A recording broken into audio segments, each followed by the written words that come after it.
Episode की starting में दिखाया जाता है कि एडोनिस कोल को जिंदा करने के लिए मीटो ट्री के पास आया हुआ होता है और अब वह अपनी मैजिकल पावर का यूज करते हुए कोल को रिकार्नेट करने की कोशिश करता है, पर तभी वह रुक जाता है और बोलने लगता है, कोल मैं तुमसे काफी ज्यादा प्यार करता हूँ, इसी वजह से मैं तुम्हें यहाँ पर जिंदा नहीं कर सकता क्योंकि यह दुनिया बहुत ही ज्यादा क्रूल है और यह दुनिया तुम जैसे काइंड लोगों को डिजर्व नहीं करती है।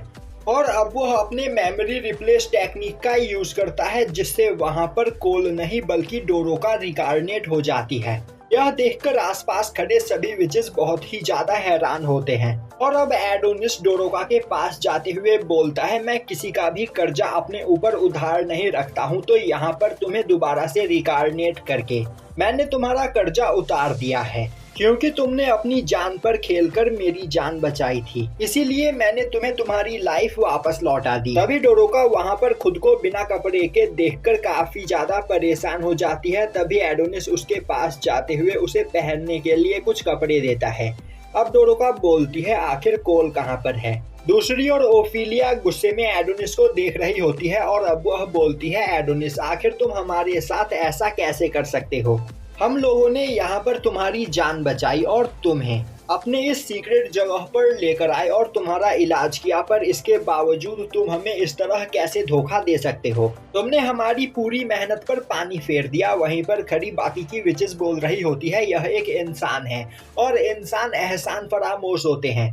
तभी ओफिलिया बोलती है, डोरोका यहाँ पर क्या चल रहा है, तुम्हें इस बारे में तो जरूर पता होगा, आखिर एडोनिस ने कोल की जगह पर यहाँ पर तुम्हें क्यों चुना। अब यह सुनकर डोरोका काफी ज्यादा घबरा जाती है। तभी एडोनिस बोलता है, अब बस बहुत हुआ विचेस, मैं अब तुम्हारे मुंह से कुछ भी सुनना नहीं चाहता हूँ, कोल को जिंदा न करना मेरा अपना फैसला है। यह सुनते ही ओफिलिया को काफी ज्यादा गुस्सा आता है और अब वह एडोनिस पर अटैक करने के लिए तैयार हो जाती है। तभी वहां पर चारों ओर कई सारे टेलीपोर्टेशन पोर्टल खुलने लगते हैं, जो देखकर एडोनिस एक इवल स्माइल देता है। वहीं पर ओफिलिया और बाकी की विचेस को यह सब देखकर कुछ भी समझ में नहीं आ रहा होता है।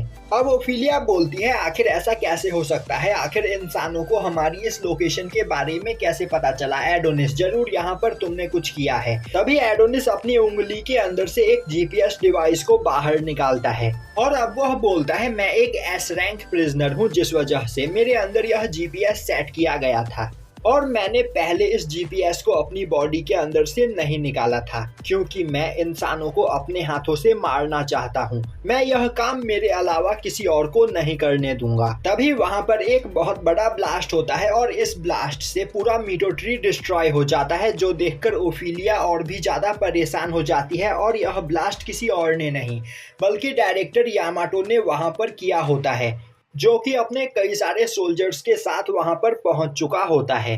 और अब यामाटो बोलता है, तो तुम सभी चूहे अब एक पिंजरे में फंस चुके हो, तो अब तुम सभी का मरना तय है। और एडोनिस, मैंने आज से पहले तुम जैसा इवल इंसान कहीं नहीं देखा। एडोनिस बोलता है, आखिर तुम मुझसे इस तरह बात कैसे कर सकते हो, क्योंकि मैंने ही तुम्हें इस जगह पर बुलाया है। दूसरी ओर मीटो ट्री को जलते हुए देखकर ओफिलिया काफी ज्यादा घबरा चुकी होती है। तभी एक विच बोलती है, मैडम ओफिलिया आपको परेशान होने की कोई जरूरत नहीं। और अब वह अपनी आइस पावर का यूज करते हुए मीटो ट्री को बचाने की कोशिश करती है, पर तभी पीछे से एक सोल्जर उस पर अटैक करते हुए उसका सर काट देता है।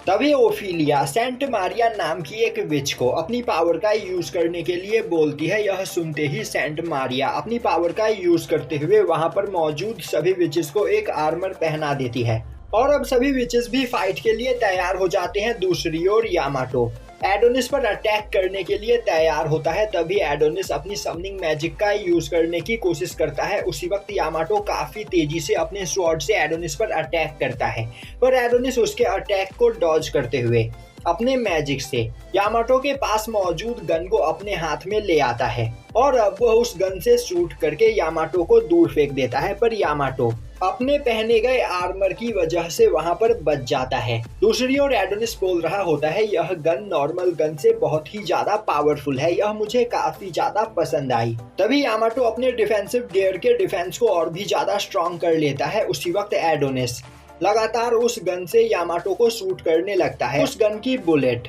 यामाटो के आर्मर की वजह से उसकी बॉडी के अंदर तो नहीं जा रही होती है, पर उस बुलेट के प्रेशर से यामाटो को काफी ज्यादा डैमेज पहुंच रहा होता है।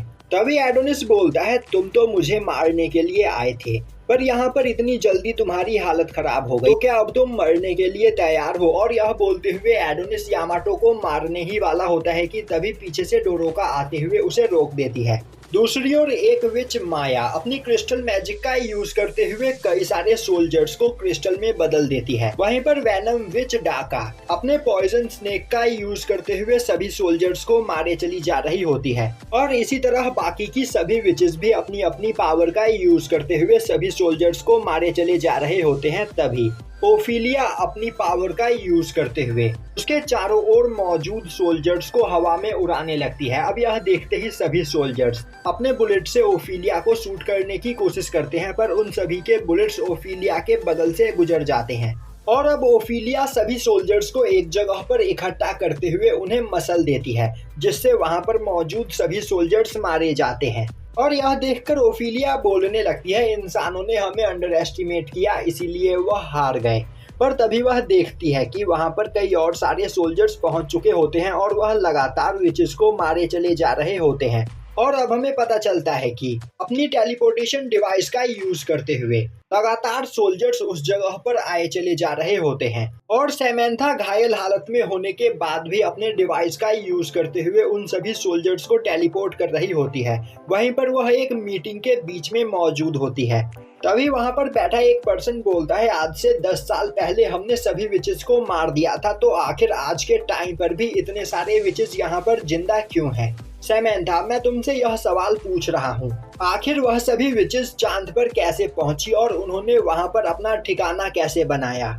सैमंथा उसे बताती है कि उसे भी अभी अभी इस बारे में पता चला है। और अब वह उन्हें एक सैटेलाइट दिखाते हुए बोलती है, आज से 12 साल पहले उन्होंने स्पेस एक्सप्लोरेशन में इस सैटेलाइट का यूज किया था, पर कुछ तकनीकी खराबी की वजह से उन्होंने इस सैटेलाइट को स्पेस में ही छोड़ दिया।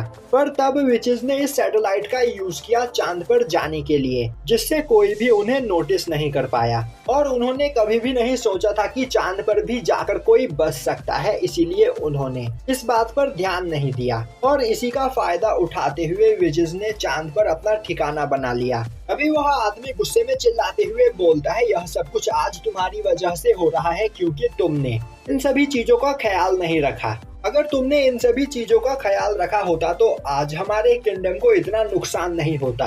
हमें आज से 10 साल पहले हुए वॉर में ही सभी विचेस को मार देना चाहिए था, पर तुम्हारी गलती की वजह से आज इतने सारे इंसान यहाँ पर मारे गए।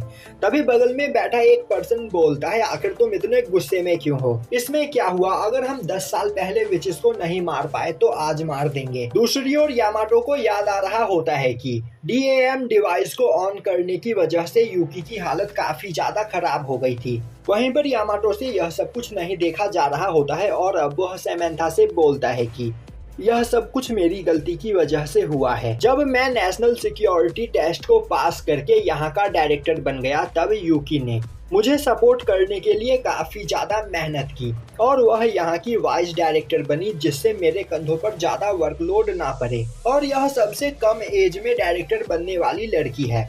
इसकी एज अभी बस 14 साल है, पर इसने मेरे लिए इतना बड़ा रिस्क लिया। और मैडम सैमंथा, क्या आपको सच में लगता है कि आप यूकी को यहाँ पर बचा सकते हो? अगर आप मुझसे प्रॉमिस करो कि आप यूकी को जिंदा बचा लोगे तो मैं खुद इस मिशन को ज्वाइन करूंगा और एडोनिस को अपने ही हाथों से मारूंगा।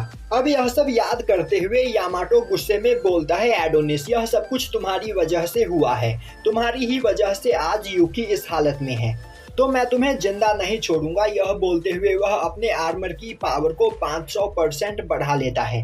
तभी एडोनिस बोलता है, तो अब तक तुम्हारे अंदर जान बाकी है, कोई बात नहीं, मैं अभी तुम्हें मार देता हूँ। यह बोलते हुए वह जैसे ही यामाटो को शूट करने की कोशिश करता है, यामाटो काफी तेजी से एडोनिस के पास आते हुए उसे एक पंच करके दूर फेंक देता है। और अब वह चिल्लाते हुए बोलता है, आज मैं तुम में से किसी को भी जिंदा नहीं छोड़ूंगा। यह बोलते हुए वह अपना सबसे खतरनाक अटैक वहां पर तैयार करने लगता है। वहीं वह सोच रहा होता है कि एडोनिस के साथ यहाँ मौजूद सभी विचेस को मारने के बाद वह अर्थ पर वापस से जाकर यूकी के साथ एक नॉर्मल लाइफ जिएगा और इन सभी चीजों से दूर रहेगा। यह सोचते हुए वह एक काफी खतरनाक स्लैश अटैक करता है।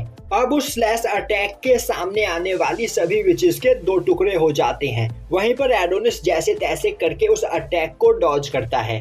दूसरी ओर ओफिलिया की बॉडी के भी 2 टुकड़े हो जाते हैं, जो देखकर उसे कुछ भी समझ में नहीं आता है। तभी डोरोका की बॉडी भी कटकर नीचे गिर जाती है और तभी दिखाया जाता है कि बगल में ही डोरोका जिंदा होती है, क्योंकि आना ने टाइम रहते अपने डुप्लीकेट मैजिक डेथ कैंसिल का यूज किया था, जिससे डोरोका की 2 बॉडी बन गई। अब यह देखकर डोरोका आना को थैंक्स करने लगती है। तभी आना का सर भी वहां पर कटकर नीचे गिर जाता है। अब यह सब देखकर डोरोका बहुत ही ज्यादा डर जाती है। अब दिखाया जाता है कि आधे से ज्यादा विचेस वहां पर मारी जा चुकी होती है और वह पूरा एरिया विचेस के खून से सन चुका होता है। वहीं यह सब देखकर डोरोका जोर जोर से रो रही होती है और बोल रही होती है कि आखिर यह सब कब तक चलता रहेगा। तभी यामाटो अपने हेड सेंटर में कॉल करके बताता है कि उन्होंने सभी विचेस को मार दिया है। अब बस यहाँ पर 2-3 विचेस और एडोनिस जिंदा बचे हैं, जिन्हें भी वह अभी खत्म कर देगा। तभी एडोनिस अपनी पावर का यूज करते हुए वहां पर एक आर्मर पहन लेता है और अब वह उस आर्मर की पावर को बढ़ाते हुए उसका यूज करके यामाटो के साथ फाइट करने लगता है। यामाटो एडोनिस के सभी अटैक्स को ब्लॉक कर रहा होता है, पर एडोनिस के आर्मर की पावर टाइम के साथ साथ बढ़ती चली जा रही होती है और अब एडोनिस एक अटैक करते हुए यामाटो के स्वॉर्ड को तोड़ देता है और अपने पंच से यामाटो को काफी ज्यादा घायल कर देता है। और अब वह दूसरा पंच मारकर यामाटो को मारने ही वाला होता है कि तभी यामाटो अपने हाथ से एडोनिस के पंच को ब्लॉक कर लेता है, पर उसके पंच के प्रेशर से उसका एक हाथ बेकार हो जाता है, जो देखते ही यामाटो दोबारा से अपने आर्मर की पावर को बढ़ाता है और अब वो है एडोनिस के हाथ को वहां पर पकड़ते हुए अपने टूटे हुए स्वॉर्ड को दोबारा से वहां पर ठीक कर लेता है और उससे अटैक करके एडोनिस को खुद से दूर फेंक देता है। वहीं पर बाकी की बची हुई विचेस काफी ज्यादा डर चुकी होती है और अब उनके अंदर फाइट करने की पावर नहीं बची हुई होती है। वहीं पर मीटो ट्री भी पूरी तरीके से डिस्ट्रॉय हो चुका होता है, जिस वजह से अब ना तो यहाँ पर किसी विच का जन्म हो सकता है और ना ही कोई विच रिकारनेट हो सकती है। यह देखकर वहाँ जिंदा बची सभी विचेस की हिम्मत टूट जाती है।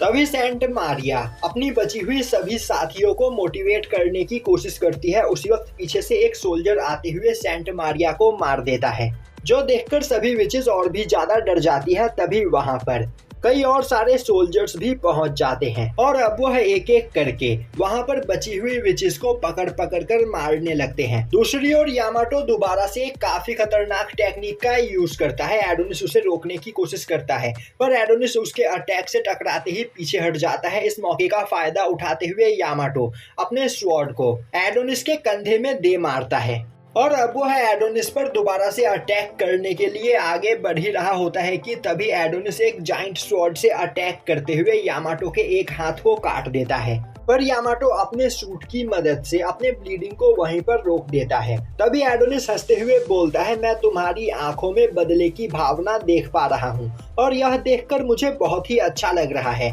तुम भी मेरी तरह बदले के लिए तड़प रहे हो। तभी यामाटो बोलता है, एडोनिस तुम इंसानियत के लिए खतरा हो, तो आज तुम्हें यहाँ पर मरना पड़ेगा। और यह बोलते हुए वह एडोनिस के पास आकर उस पर अटैक करने के लिए तैयार हो जाता है और यहीं पर यह एपिसोड खत्म हो जाता है।